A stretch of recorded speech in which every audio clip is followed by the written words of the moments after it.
विज्ञान हम आपको पढ़ा रहे थे, जिसमें आपको हम बताए हैं साग, वृक्ष और झाड़ी। आपको बताना है कि साग, वृक्ष और झाड़ी में क्या अंतर होता है। हमने यहाँ पे लिखा है और तीनों में एक एक उदाहरण लिया है। साग में हमने उदाहरण लिया है टमाटर, वृक्ष में हमने उदाहरण लिया है आम का और झाड़ी में हमने उदाहरण लिया है गुलाब का। देखिए तीनों में अंतर क्या होता है।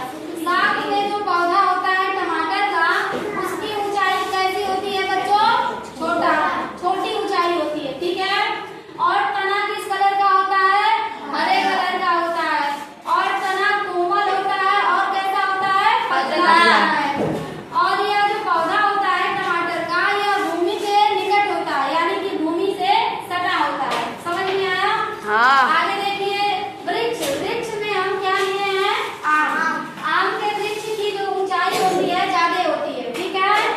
और इसके तने का जो रंग होता है वो भूरे कलर का होता है और तना कठोर होता है और कैसा होता है? मोटा। यहाँ पे हम लिए हैं झाड़ी का पौधा। झाड़ी के पौधे में हमने क्या लिया है? गुलाब का फूल लिया है।